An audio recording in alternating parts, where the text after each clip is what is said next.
Blog Talk Radio. Batten down the hatches. We're not talking Browns. We're not talking Cavaliers. We're not talking Guardians. And we sure aren't talking the Rock and Roll Hall of Fame. This is the American Sports History Podcast, hosted by a brother, a mentor, and a friend of me, Peter Ray. He's in cold Cleveland. Yours truly, Mark Mancini, producing this in L.A., where I'm not battling the cold, but we've got a little wind going. That's a story for the meteorologist, but this is another day. 347-205-9631. 30 minutes goes by quick. If you happen to miss it, catch the archive version. blogtalkradio.com/Mancini Sports. Podcast platforms, wherever you subscribe to the podcast, powered now by Mancini Media. So, as I lay down the groundwork, it's more him, less than me, putting the podium in its place, handing off the mic. Peter, the threes. How are you? How can people get a hold of you? And here comes a legend that comes in once a month on your show. I'm going to man the phone lines and let you two get the business. Hi, Mark. I'm doing well. I have a YouTube channel. It's my name, Peter J. REA. You're absolutely right. Tonight we get to talk NFL history again tonight with the tremendous sports history author who has written four wonderful sports history books: Bench Bosses, the NHL's Coaching Elite 2015, The Art of the Dealers, the NHL's Greatest General Managers 2017, Lords of the Gridiron, College Football's Greatest Coaches 2019, and the book we're going to talk about tonight, continuing, Lords of the Gridiron 2, Pro Football's Greatest Coaches 2022. In 2026, everyone's eagerly anticipating two books he's coming out with, Baseball's Greatest Managers and the NBA's Greatest Coaches. Welcome to the show again, the incomparable Matthew DiBiase. Peter, Mark, it's so great to be back, man. It's always a joy and a pleasure to be on this show, always, yes. Oh, it's wonderful to have you. We're continuing on with your book, The Top 50 Pro Football Coaches. Tonight it's number 32, Jimmy Johnson. Wow, Jimmy Johnson. The first man in football history ever to lead a Division I-A college football team to a national championship and an NFL team to a Super Bowl title. He's one of three men to do it. The other we mentioned months ago, Pete Carroll was the other, and the other is Barry Switzer. Jimmy Johnson took on an even greater and more impossible task, replacing Pro Football legend Tom Landry as head coach of the Dallas Cowboys. Took over a Cowboys team that was in dire, desperate straits, and against all odds, made America's team great again, doing something that Tom Landry never got to do as head coach of the Dallas Cowboys, leading the Cowboys to two consecutive Super Bowl titles. And during that period when he was their head coach, he made the Cowboys one of the most devastating teams in the NFL. Then, having done so, left the team abruptly, mysteriously, and then worked in TV and then coached for a time with the Miami Dolphins. But it was those years with Dallas that he really etched his name in pro football history. He was born in Port Arthur, Texas, which is literally just a stone's throw away from the Louisiana border. Just grew up there, was playing football there. And it's an interesting little thing in his high school. Guess who he was classmates with? Rock and roll singer Janis Joplin. They were classmates. The thing is, they hated each other. He was a jock and she was a folkie, and they called each other these very unflattering names. In fact, when she became a star, Johnson was stunned. He didn't realize that she could sing. But yeah, imagine being those two they were classmates. Talk about degrees of separation and all of that. But he was a good enough football player. He was recruited by Texas A&M, TCU, and Alabama, but his parents, the Johnson family, he was descended from Arkansas residents who later made their way to Port Arthur, Texas. So in a sense, by extension, he was descended from Razorbacks. So it was no question he had to go to the University of Arkansas, which was the place to be during the early to mid 1960s, because it was coached by the legendary Frank Broyles, who was one of the most innovative coaches in college football at the time. And he was just, even though he was an offensive guard and a nose guard on defense, they played both ways back then.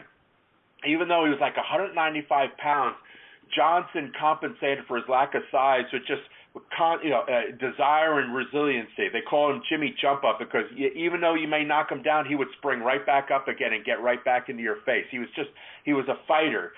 And finally, in 1964, Arkansas had its greatest season ever in the history of its entire program. They went 11-0.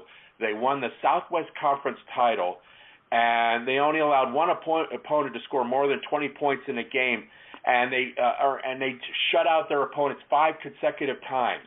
And they managed to beat Nebraska in the 1965 Cotton Bowl. The thing is, though, Arkansas didn't win the national championship in the eyes of the Associated AP poll or the coaches poll. However, technically they were named national champions by the Football Writers Association of America. But technically, by the standards we use, the AP and coaches poll, now it's the college football playoff. Technically, Arkansas didn't do it, but it's still the greatest Razorbacks team of all time. And one of his teammates happened to be future Cowboys owner Jerry Jones. Now, Jimmy Johnson never contemplated a career coaching. I mean, when he was still playing, he envisioned himself. He was getting a degree in industrial psychology. He thought he was just going to work, at some corporate business office or something like that. But during his senior year, there was a coaching delegation. Some visiting coaches wanted to talk to his defensive coordinator, Jim McKenzie, who was the designer of the Monster Slide defense, which was what Arkansas used, their defensive scheme. And they wanted McKenzie to give a talk about it. However, McKenzie was busy, and he told Jimmy Johnson on the spot there, here, you do it. And here is Jimmy Johnson in his uniform, crew cut, everything like that, goes to a chalkboard, and DiBiase gives a basic chalk talk about this is how our defense works, goes through all the ins and outs and all that. And here he is, just a young player, and these coaches there, a delegation of coaches, are quite impressed with this young man. And one of them was from Louisiana Tech. And as soon as Jimmy graduated, they said, Jimmy, one of our defensive coordinator had a health crisis. We need someone to fill a spot. Would you be willing to do it? Because we like what you did. Would you be willing to take the job? And Johnson, who was looking for work, decided, okay, just for the heck of it, he took up the thing, and he took to it like a duck to water. I mean, he realized he loved it, and for the next 13 years, he starts doing assistant coaching jobs all over the country. I mean, he's at Louisiana Tech, Wichita State, Iowa State, Oklahoma, Arkansas, and later with Pitt. But always he was a defensive coordinator. And as the years passed, he developed his own defensive philosophy. I mean, usually before then, defenses were always reactive. You had to figure out, okay, what's the offense going to do, and then how do we react to that? Well, Johnson thought that was nonsense. He thought, why should we react? Why don't we make the offense react to us? In other words, it doesn't matter what the offense does. What we're going to do is we're going to attack them, attack their line of scrimmage, and force them back, always stressing aggressiveness, constant attack, as it were. And that was his basic philosophy. In other words, no more reaction. Be proactive. Just attack them, make them respond to you. And that's where you get, when he took over the Miami Hurricanes coaching job, that's where you get that combative spirit, that spirit of aggressiveness.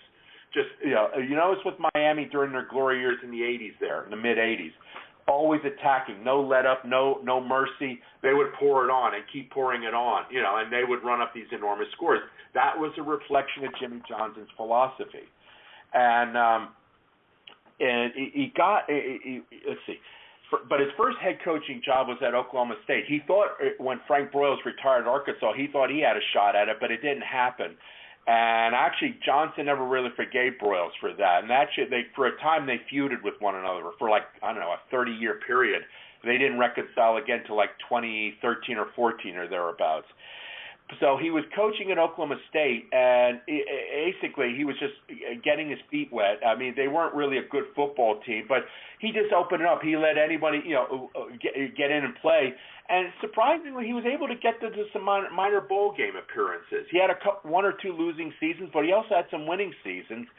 And finally, there was a vacancy when Howard Schnellenberger left the University of Miami after winning the national championship.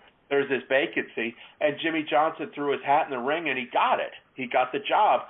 And the first season at Miami, he had to retain Schnellenberger's assistant coaching staff, which he did, but then he got rid of them all after that one season and finally created his own team. I mean, he's getting guys like Dave Wanstadt, Tommy Tuberville, Chuck Pagano, Dave Campo, Butch Davis.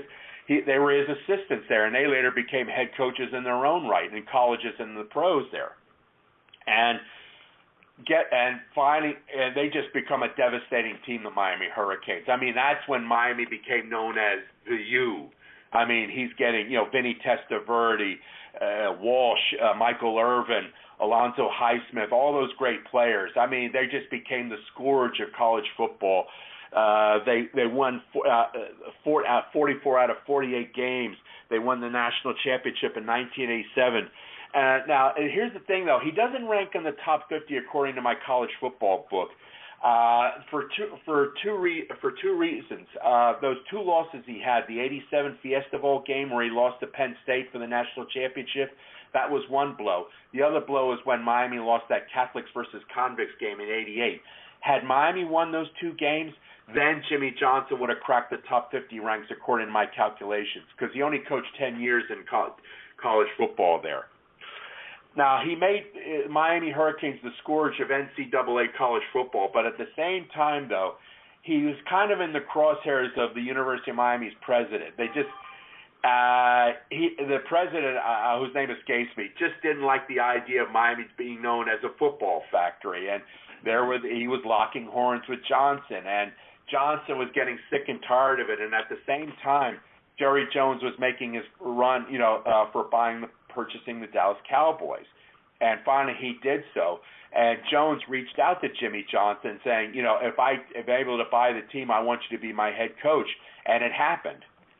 And so Tom Landry got fired and Jimmy Johnson took over. And, of course, everyone knows, who knows NFL history knows the outcry when Tom Landry was sacked. I mean, Jones and Johnson were hung, an effigy. I mean, it was really ugly there.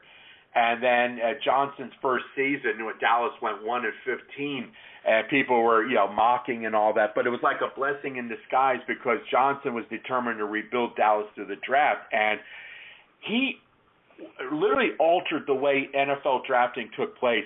He created a system where instead of just taking players in order, what he wanted was he would shift around. He would trade draft choices and change position to get the players that he wanted. He wasn't just going to take the top player on the board. He wanted a player that reflected his values and his tactics and styles. In other words, maybe the guy on number one, he may be ranked number one, but maybe he's not what Jimmy Johnson wanted. So maybe what I want is the guy ranked number 6.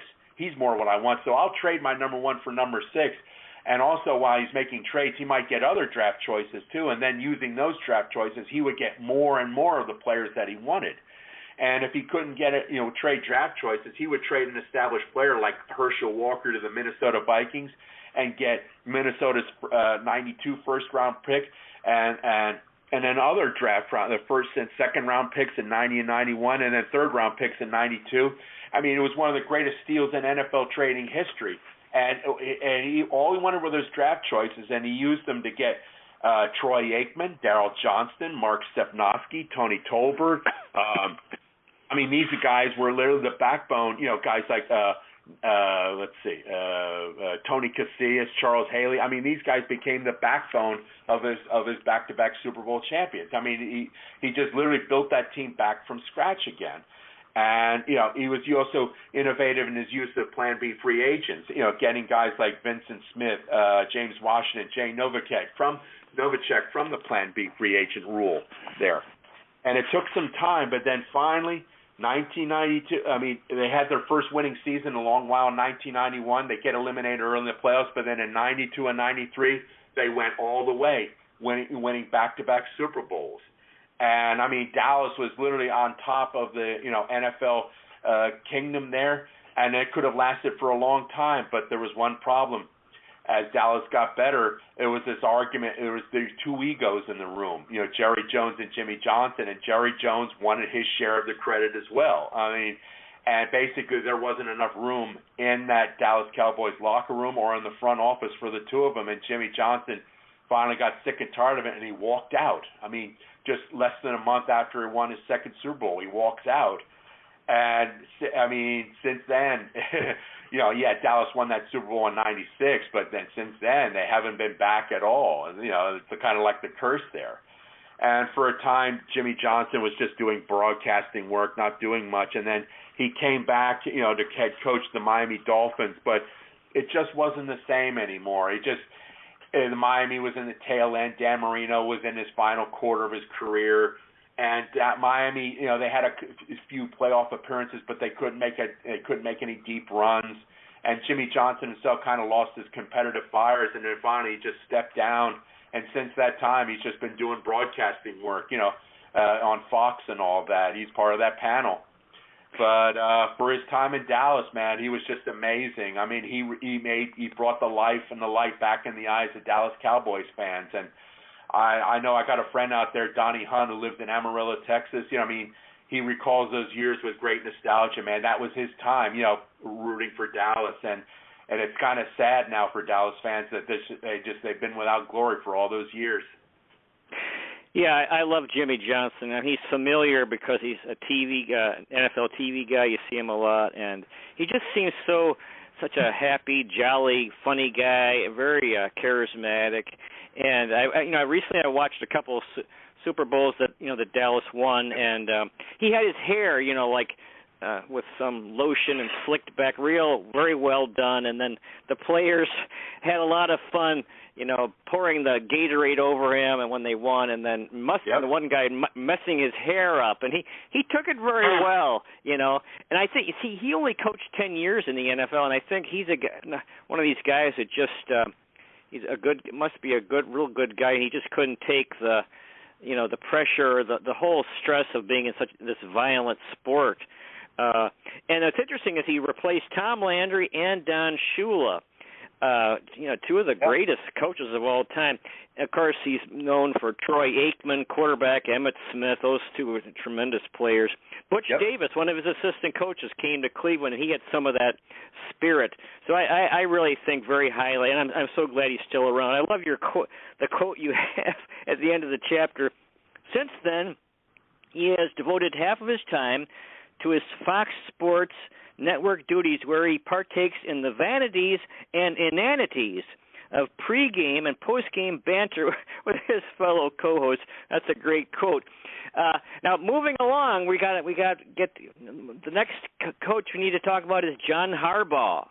Yes, John Harbaugh, one half of an NFL history-making duo, the first pair of brothers to head coach in the NFL, and the only time brothers actually faced off one another in Super Bowl history.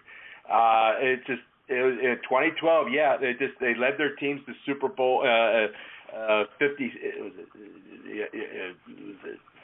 47, 57, something like that. And Baltimore won. I mean, the longest-serving head coach in Baltimore Ravens history, leading the team in all the major categories. And in fact, he along Brian Billick are the only Ravens' head coaches ever to lead the team to the Super Bowl and winning it as well. He's also one of 4 NFL head coaches. Don Shula, Joe Gibbs, and George Schieffer are the others who have won 10 postseason games before suffering their first losing season. John Harbaugh and his brother Jim were literally born into the game of football. I mean, their father Jack was a defensive back and quarterback at Bowling Green University, and he played one season with the New York Titans, who are now the New York Jets in the AFL in '61. Jack immediately went into coaching, and the kids just grew up. John is the older of the two. He was born in September in '62, and then Jim followed him about 15 months later. Their father was doing assistant coaching work at Perrysburg High School. Jack was coaching for 46 years. He was coaching at high school and collegiate level. Basically, he wanted his sons to always attack the day. Always, don't be a sluggard. Greet the day with enthusiasm and just make your presence felt there.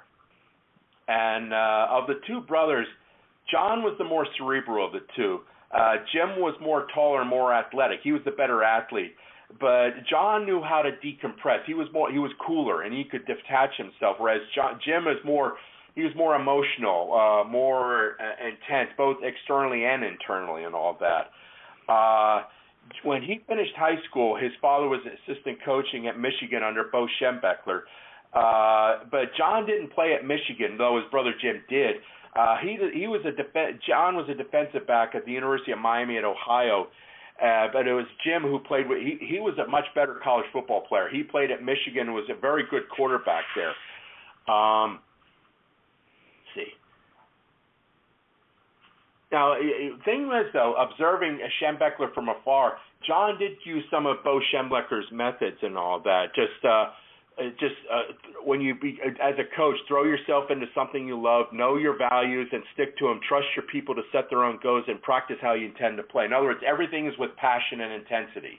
Don't do anything, on half effort and all that. If you don't love it, then walk away from it. But if you do it, do it all out or don't do it at all. So he just he was, as a player, he was injury prone. He never got drafted in the NFL.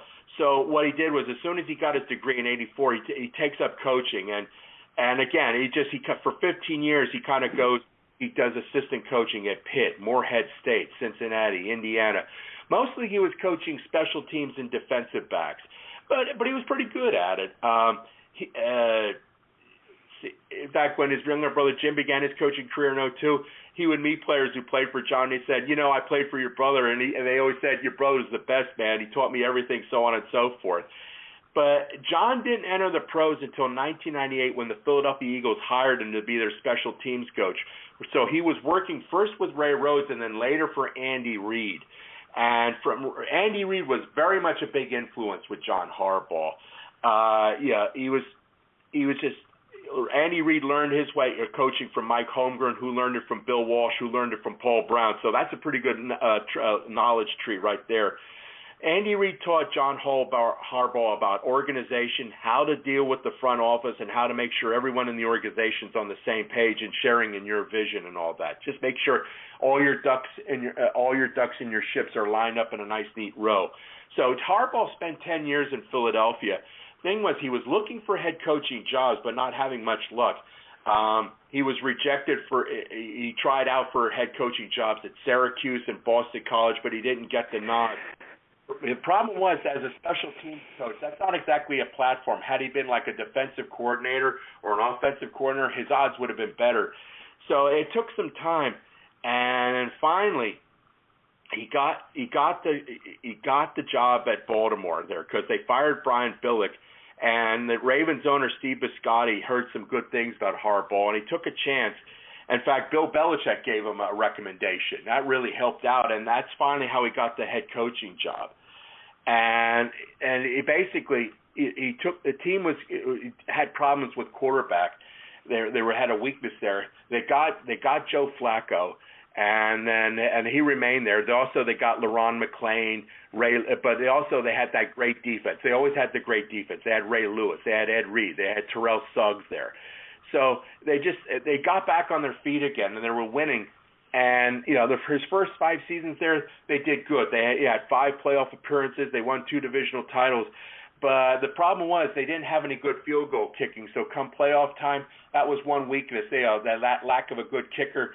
That's why they would be eliminated early in the rounds there. And then finally, in 2012, they put it all together, and it wasn't really easy. I mean, there were some tensions there in the locker room. Rex Ryan departed because Rex Ryan wanted the head coaching job at Baltimore, and he kind of complained loudly about it. There were like safety Ed Reed would go weeks without talking to Harbaugh. Terrell Suggs waged a war of nerves with him because Harbaugh had a rule: no player should have 2 locker stalls. Yet Reed would always still commandeer 2 lockers. It was like a pent up thing, and then finally they had a closed off meeting, and everyone blew the walls out, and then finally they decided, let's just get together and just win this thing out. And that's what they did. They just put everything aside, and they just ran the table, and they took it all the way to the Super Bowl there. They won with defense. Ray Lewis was just kicking butt and taking names. They had a good kicker, and they put it all together there. And they just made the big plays. And it was just, and then finally they meet San Francisco there, and his brother Jim. I mean, John had the more fun about it. I mean, Jim was kind of nervous about it, and John, he was relaxed and loose, and I think that kind of made the difference there. and that's why the Ravens, were able to win that Super Bowl by a very large margin. And since then, I mean, there was a drop-off there. From 13 to 2017, the Ravens only had one playoff appearance, and then they got Lamar Jackson. And they've been coming back. They've been successful. Right now, I think they're like the top seed in the NFL this present season, but they still haven't been back to the Super Bowl. They just keep getting eliminated in the earlier rounds. So that's been kind of like a bugaboo for that team there. But he's still there, still holding on, and they're still competitive. They still got that great defense. They're always competitive there, and he's one of the great coaches in the NFL. Yeah, and what's cool is he's still coaching, so he's current, and here he is, top 50. And I think I like John Harbaugh a lot because I like his composure. He's very calm, and he seems to be a happy guy, but he's very. I like his demeanor, and he had and now we got Joe Flacco in Cleveland. I think it's so cool. And those two are very similar guys, very low key guys, very calm. And so I think very highly of John Harbaugh, and like I said, it's cool that we have Joe Flacco in Cleveland. And so I think he has a wonderful temperament. Watching games. I mean, he's our rival in Cleveland, but I really like the way his composure. Now we have comments from Dalen from Chelmsford, Gary from Makata, Minnesota. They're talking about a number of coaches. What are your thoughts? We have a little bit of time. Digger Phelps. For college basketball, I'm not sure. I mean, I've been doing some calculations. I'm not sure if he's top 50 or not. He's kind of close to it. Just checking now. I don't think he's going to be top 50 in my book. I mean, I think he's close up there. I forget where is he right now, Digger Phelps. No, I've got him ranked 86 all time according to my present rating system. Because hopefully, if I'm still alive at the end of this decade, I'll be doing a book called Men in the Huddle 2, College Basketball's Greatest Coaches. That'll come out in 2029. And I've got him right now ranked 86th all time, Digger Phelps. How about Raymond Berry? Raymond Berry, no, not one of my top 50. Let's see, where is he? I got him ranked 87th all time according to my rating system, 87th. Bud Grant. Oh, yeah, Bud Grant. We talked about him months ago, yeah. I mean, Bud, God rest his soul, I had him ranked 23rd in my book there. You check out the episode. I mean, if you go look up Peter Ray's show, you should find our interview where we talked about the late Bud Grant, God rest his soul. Dennis Green. Yeah, I have him ranked. We'll discussing him. I had him ranked 50 when my book came out. Though in subsequent seasons, I don't know if he's still there or not. But down months from now, we will talk about Dennis Green. So just be patient, okay? What's the future for Bill Belichick? I think it's time. I think he needs to move on. Either he needs a new situation, or either he needs to retire or he needs a new situation. But I think, it's time to make a change. Yeah, it's time. The final gun is sounded. It's time to move on. Yeah, sadly. Do you think he'll be pressured to resign after the season or fired?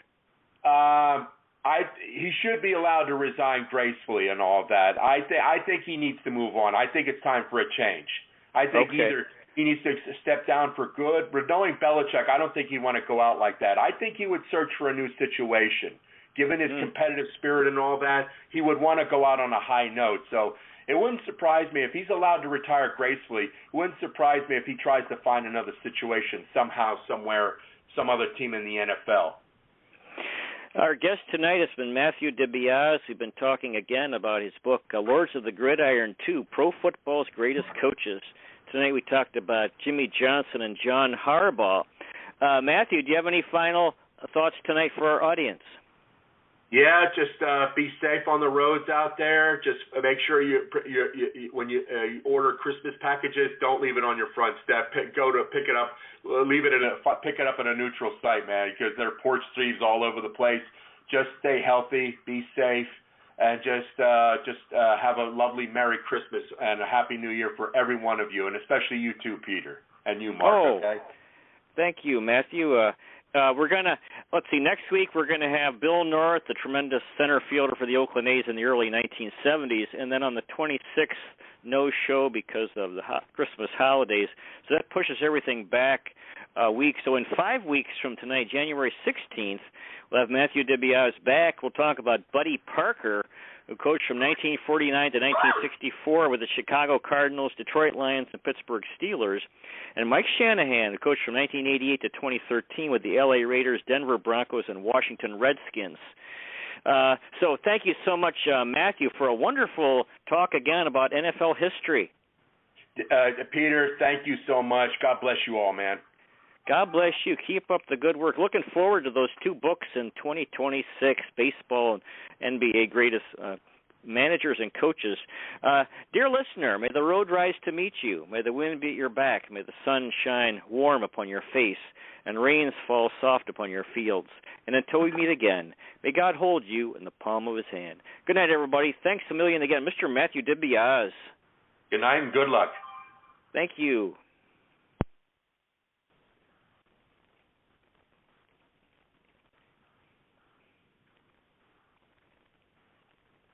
You can get a high five at FFCCU. Yeah, Steve Waz here from GAR. Enjoy 5% APY on a 12-month certificate with only a $500 minimum balance. Yeah, this amazing high five rate is good for an entire year, but you got to hurry because this offer will only be around for a limited time. So visit ffcommunity.com to find a branch near you, and we won't leave you hanging. Start earning a high 5% APY on your 12-month certificate today. APY equals annual percentage yield. Visit ffcommunity.com for terms and restrictions. This institution is not federally insured. Accounts are insured up to $250,000 by American Share Insurance, ASI. Okay, round 2. Name something that's not boring. A laundry? Ooh, a book club. Computer solitaire, huh? Ah, sorry, we were looking for Chumba Casino. That's right, ChumbaCasino.com has over 100 casino-style games. Join today and play for free for your chance to redeem some serious prizes. ChumbaCasino.com. No purchase necessary. Void where prohibited by law. 18+. Terms and conditions apply. See website for details.